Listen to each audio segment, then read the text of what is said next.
एक बहुत अच्छा सुप्रीम कोर्ट का एक ऑर्डर आया है जो हमारी इस समस्या का तुरंत में हल निकालता है। तो बहुत महत्वपूर्ण बात जो सुप्रीम कोर्ट ने कही है, सुप्रीम कोर्ट ने बोला है कि आपका बपतिस्मा होने से या ईसाई धर्म में जाने से आप ईसाई नहीं हो जाते।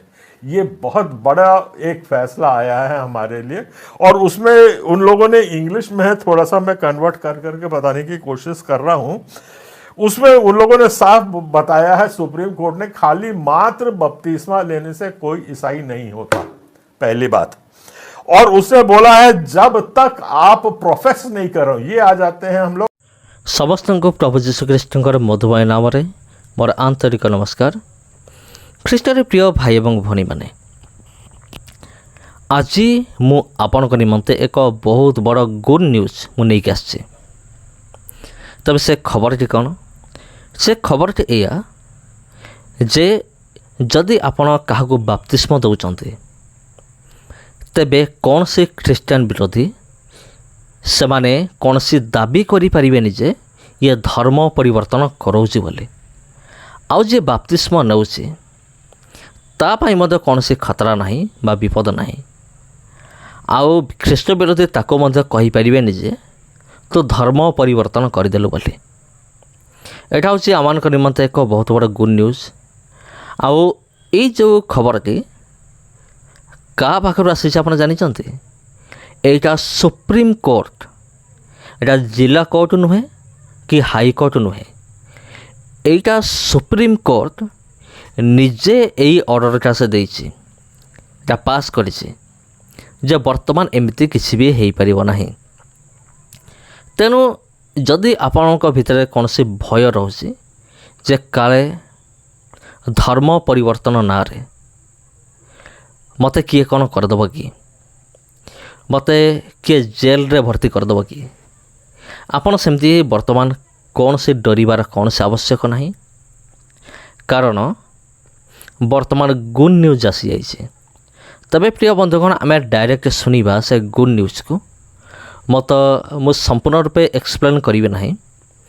आपण जदि सही गुड न्यूज को, भल खबर को आपण जदि डायरेक्ट सुनिबे तबे बहुत बढ़िया हबो। तबे चलନ୍ତୁ प्रिय बंधुगण आम कौन करिबा, ए जो शुभ खबर को आम मैंने डायरेक्ट आम मैंने सुनिबा। आपण थरे शुणु से शुभ खबर को। आ ए शुभ खबर को सुनला परे आपण अन्य मान कहतु किंबा ए वीडियो को आपण अन्य मान सहित शेयर करंतु।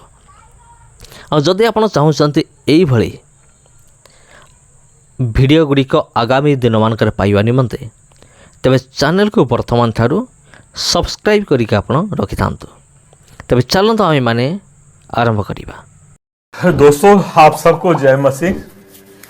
और आज एक बहुत महत्वपूर्ण बात पे हम चर्चा करेंगे। सुप्रीम कोर्ट का एक आदेश आया है, उसके बारे में आज आप लोगों के लिए बहुत ही ज़रूरी ये बात है कि हम खुल के इस बात को समझें। आपके चर्चों पे हमला होता है, पुलिस आती है, मारा पीटी होती है, सब होती है, और पुलिस आपसे असहज प्रश्न पूछती है और जिसमें आप लोग कोई जवाब नहीं दे पाते हैं। वो कोई धर्मांतरण का आरोप लगाता है तो कहीं बहकाने का आरोप लगता है। तो ये सब समस्याएं जो अभी आप लोग फेस कर रहे हैं, और आप ही लोग नहीं, मैं भी उस समस्या का सामना कर रहा हूं कि उनको आखिर जवाब दे तो क्या दे। तो एक बहुत अच्छा सुप्रीम कोर्ट का एक ऑर्डर आया है जो हमारी इस समस्या का तुरंत में हल निकालता है। मैं बहुत सरल शब्दों में, उसकी कोई तकनीकी में नहीं जाते हुए, आप कैसे प्रभावित हो रहे हैं और उससे क्या कैसे निजात आप पा सकते हैं उसके बारे में कुछ आपको जानकारी दे रहा हूं। ये वीडियो थोड़ा लंबा जाएगा, पर बहुत शांति से, ध्यान से आप लोग इस बात को सुनिएगा। सुप्रीम कोर्ट ने ये कहा है, ईसाई होने के बाद भी आपकी अनुसूचित जाति बरकरार रहती है, वो किसी किस्म से विफल नहीं होती। एक बहुत बड़ी राहत मिली है। अब चलिए हम जानते हैं कि ये आखिरकार ये केस है क्या। ये ए राजा जी हैं जिनने चुनाव लड़ा था। उनका पिता का नाम एंथोनी था और उनकी माता का नाम एस्थर था। ये सन 1982 में इनने बपतिस्मा अपने बेटे का करवाया था। ये चर्च ऑफ साउथ इंडिया के सदस्य थे और ये राजा का वहां पे 1982 में बपतिस्मा हुआ। ये उसकी हकीकत है। राजा का जन्म था 1968 में हुआ था, मतलब वो मात्र 14 साल के थे जब उनका बपतिस्मा हुआ था और उन्हें ईसाई धर्म को स्वीकारा था। ये उसकी वास्तुस्थिति है, ये एक्चुअल उसकी कहानी है। अब और इनके पास कास्ट सर्टिफिकेट जो था, उनका जाति प्रमाण पत्र जो था, वो तमिलनाडु का था और तमिलनाडु का कास्ट सर्टिफिकेट को उनने केरल में जाके जमा किया था। उस पर तहसीलदार ने खोजबीन की थी और खोजबीन करके उनने कास्ट सर्टिफिकेट इशू किया था कि हाँ, ये केरल के भी शेड्यूल कास्ट में अनुसूचित जाति में आता है करके तहसीलदार ने उसको सर्टिफिकेट दिया। समझ गए मेरी बात को आप लोग? ये सर्टिफिकेट के आधार पे ए राजा ने 2021 में इडुक्की विधानसभा से अपना चुनाव लड़ा और ये चुनाव भारी मतों से जीते हैं। उनको 59,000 वोट मिले और जो उनका निकटतम प्रतिद्वंदी था उनको 51,000 वोट मिले। इस तरीके से वो हार गया। जो कैंडिडेट हार गया उसने केरल हाई कोर्ट में जाकर के एक एप्लीकेशन लगाई, उसको इलेक्शन पेटिशन कहते हैं, और उस इलेक्शन पेटिशन में उसने दावा किया कि ये ईसाई होते हुए अनुसूचित जाति का नहीं हो सकता। मतलब इसको अनुसूचित जाति से चुनाव लड़ने का अधिकार नहीं है क्योंकि इसके पास ईसाई का सर्टिफिकेट है और ये ईसाई है। उसने माँ बाप का सब इतिहास बताया, वो सब बताया और खैर बहस तो बहुत चली, 100 पेज का करीब इसके ऊपर जजमेंट है। काम की बात यह है कि जब वो हाई कोर्ट गए तो हाई कोर्ट ने उनको स्थगन आदेश दे दिया। स्थगन आदेश का मतलब ये हो गया, जो डी कुमार है जो हार गया था उसकी बात को से वो थोड़ा सहमत थे, इसलिए हाई कोर्ट ने उसको स्थगन आदेश दिया और एंड में ये हो गया कि उनने जो ईसाई आदमी राजा था उसके निर्वाचन को अवैध मान दिया हाई कोर्ट ने। हाई कोर्ट ने अवैध माना उसको और अपना आदेश पारित कर दिया इलेक्शन पेटिशन में। इसके विरुद्ध वो सुप्रीम कोर्ट गए और सुप्रीम कोर्ट में आपको बता दूं कि सुप्रीम कोर्ट ने बड़े क्लियरली माना है कि आपकी अनुसूचित जाति होने के बावजूद भी आप ईसाई धर्म का अनुपालन कर सकते हैं। उसका मेन कारण, जो तर्क जो दिए गए थे वो ये था कि मैं 1968 में जो राजा था उसका जन्म हुआ था और 1982 में उसका बपतिस्मा हुआ था। तो 1982 में जो बपतिस्मा हुआ था तब वो मात्र 14 साल का था। तो 14 साल का होने के उन्हें तर्क रखा कि मैं 14 साल का हूं और मैं वयस्क नहीं था तो मैं अपना निर्णय नहीं ले सकता था। ये जो निर्णय लिया गया है ये निर्णय मेरे माँ बाप ने लिया है, इसलिए मेरे ऊपर लागू नहीं होता। इस बात को कोर्ट ने स्वीकार कर लिया उसकी बात को। और अब हम आते हैं जो बहुत महत्वपूर्ण बात जो सुप्रीम कोर्ट ने कही है। सुप्रीम कोर्ट ने बोला है कि आपका बपतिस्मा होने से या ईसाई धर्म में जाने से आप ईसाई नहीं हो जाते। ये बहुत बड़ा एक फैसला आया है हमारे लिए और उसमें उन लोगों ने इंग्लिश में है, थोड़ा सा मैं कन्वर्ट कर करके बताने की कोशिश कर रहा हूं। उसमें उन लोगों ने साफ बताया है, सुप्रीम कोर्ट ने, खाली मात्र बपतिस्मा लेने से कोई ईसाई नहीं होता, पहली बात।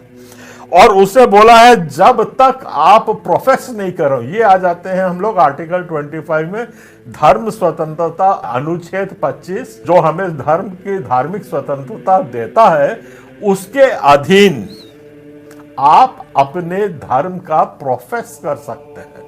प्रोफेस का हिंदी में मतलब है कि आप जब तक खुले आम उसको स्वीकार ना कर लें या दावे के साथ ये ना कहें कि हाँ मैं ईसाई हूं, तब तक आपका धर्म परिवर्तन वैध नहीं है, आपको नहीं माना जाएगा। खाली बपतिस्मा लेने से आप ईसाई नहीं होते, ये सुप्रीम कोर्ट मानता है।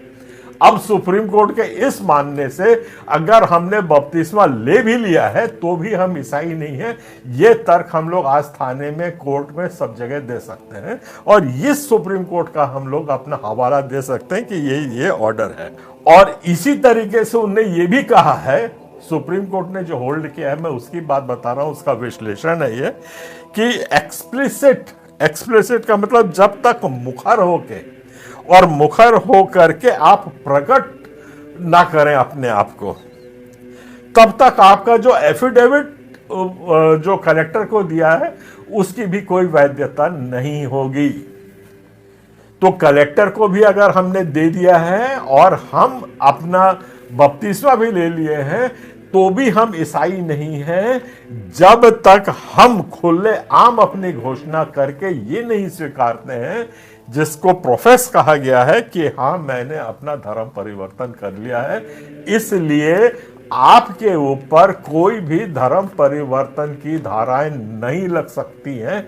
ये इसका हमारा फॉल आउट है, ये इसका रिजल्ट है जो हमको मिल रहा है सुप्रीम कोर्ट का।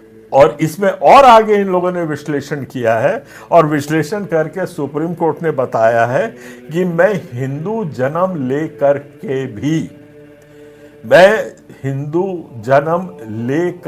भी और धर्मांतरण करके भी मैं ईसाई नहीं होता हूं जब तक मैं अपने धर्म का खुले तौर पे घोषणा ना करूं कि हाँ मैं ईसाई हूं। तो हमारे यहाँ जितने विश्वासी आते हैं इनने तो बपतिस्मा भी नहीं लिया और कलेक्टर को भी नहीं दिया है, तो हम पे धर्मांतरण का आरोप ये लगाना बिल्कुल बेमानी है। एक बात ये गलत ही नहीं, मतलब ये धाराएं अट्रैक्ट ही नहीं होती हैं। धर्म परिवर्तन की धाराएं आज पुलिस या कोर्ट लगा ही नहीं सकती है। आप पुलिस को चैलेंज करिए, इसकी कॉपी मेरे से ले जाइए, वेब कॉपी को आप लोग डाउनलोड कर लीजिए और इंग्लिश में है और उसको थोड़ा सा समझने की कोशिश करें। तो ये सब बहुत बड़ी बातें हो गई हैं जो हम लोग को जिससे बहुत बड़ा